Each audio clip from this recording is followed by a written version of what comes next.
Suzy Wrong, Joy Drive's film, TV and theatre reviewer. Suzy Wrong, how are you? I'm well. I can't believe you have 7 coffees a day. It blows my mind. Suzy, I thought I was going a bit wild, but that seems like a lot, doesn't it?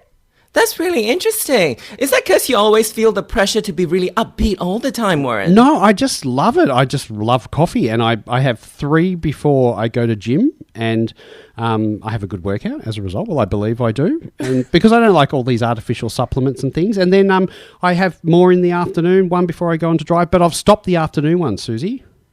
Why? Are you feeling guilty or something? No, I started replacing it with tea. Sometimes I just find, recently I have too much coffee. I think, you know what, I don't feel like this anymore, so maybe I'm getting over it.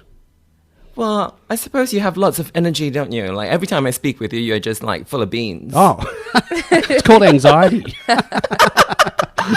That's why I haven't had any caffeine since 2010. Oh, yeah, you're good like that, Suzy. Yeah, I'm very scared of that sort of like nervy feeling, and I get that sensation really easily. Well, to be honest, I think that you are also very upbeat, so maybe coffee isn't the answer.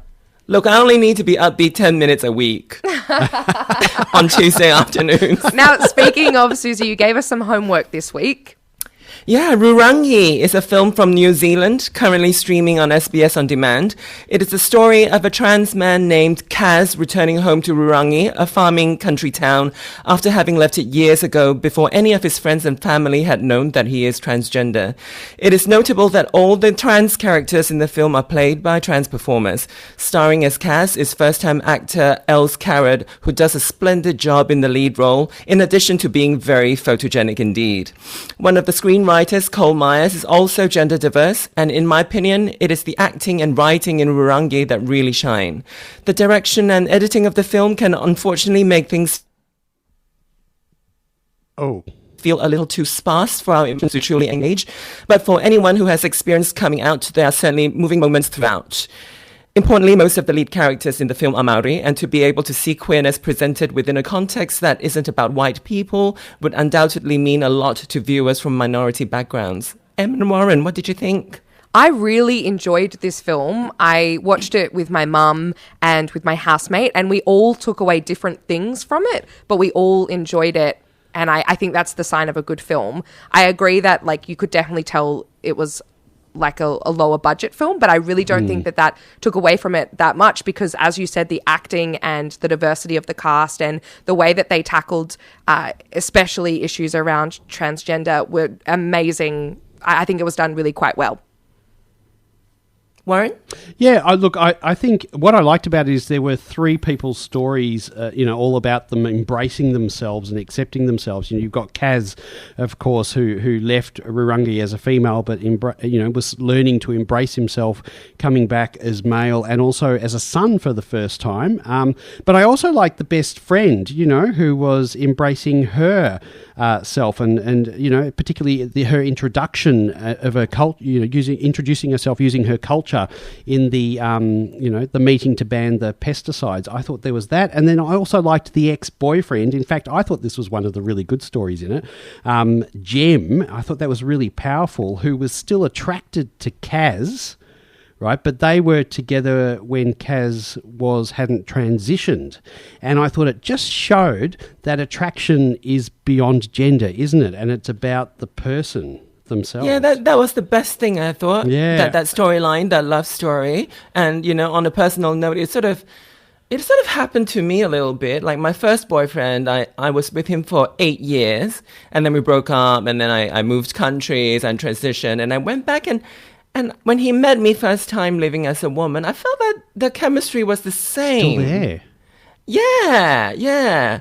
Even though he never sort of thought of himself as bi, he never called himself bi, but I did feel like he didn't look at me differently, and whatever chemistry that we had was there. So that bit of the story was very convincing to me. Yeah, and I also thought beautiful. And also the coming home from after transitioning was great, because it didn't tell the story in a very super tragic way. Like obviously, Kaz was full of trepidation, which is understandable. But the way the town folk, his father, reacted, I thought was just really natural and very well articulated. Yeah, and the other thing I was asking the question though, Em and Suzy, was, you know, if we look at the boyfriend, if the boyfriend, I wondered if he didn't previously know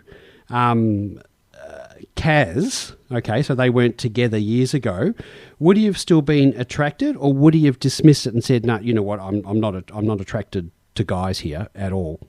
Do you know what I mean? Like, if he hadn't known what the Kaz is the person, what his reaction would have been, I thought that would have been interesting to see as well. But I really liked judging it. from the film, you could see that even if they had met as two men, and if Jem hadn't realized or hadn't really felt an attraction to Kaz was probably a strong enough personality to make something happen.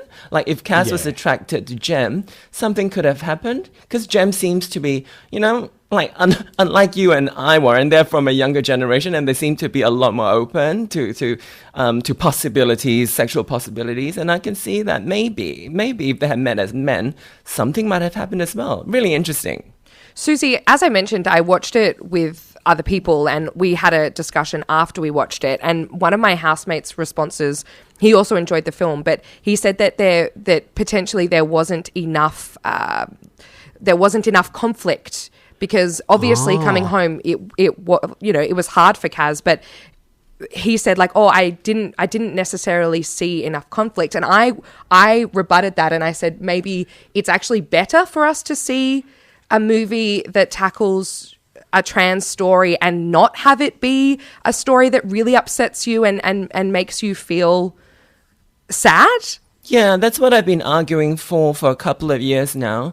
I think a lot of the trauma story is designed for people who are not in the community. Yeah. And for many years, we present queer stories as trauma stories, and forgetting that queer people are watching as well. And that's very harmful for us over the long haul. Like, you know, we would have all grown up from our very first encounter of queer characters on screen would have been trauma stories. And if that has sustained, and that has sustained for decades, I think the damage is really deep in there. And it really is time for us to sort of find a way to talk about our lives and our experiences that are not about that. And I think Rūrangi does it well enough, you know. There is a lot of, like I said, there's a lot of sort of tension and fear in Kaz going home. But really, the response is just really natural. You know, the father is not 100% embracing and welcoming, but he was great. I thought he was really great. And that's, I think, for many of us,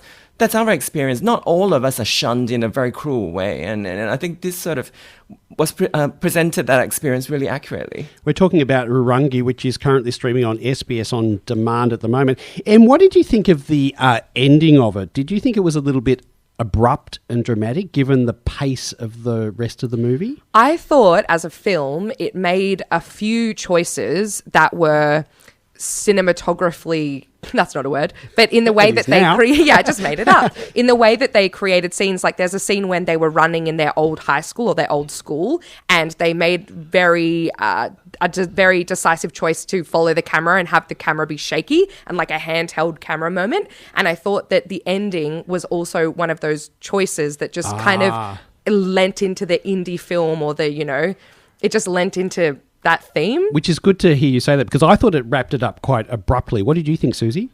I did think that the direction and the editing is I feel like if it exposes like not enough experience there, unfortunately. Yeah. I did feel that it was a bit raw, a bit green. But, you know, our stories tend to be made with very little budget. So I think on the whole, it does have a lot to give. And there are lots of like really, really intricate moments that are really, really special. But as a whole, the rhythm of the film was difficult for me. Yeah. I agree. Thank you so much for coming and chatting to us about Rūrangi. Do we have homework for next week? Next week, Always. the thing is called... Yeah, always prepared. The show is called The Disappointments. Ooh. It is a web series on YouTube featuring a group of 50-something Californian gays wrestling with the challenges of being out loud and a little bit older. So it's The Disappointments on YouTube. And today we were talking about Rūrangi, which is on SBS On Demand. Thanks so much for joining us, Suzy. See you next Tuesday. See you, Suzy. Suzy. Tuesday. Suzy. That was funny. You're on Joy Drive with Em and Warren.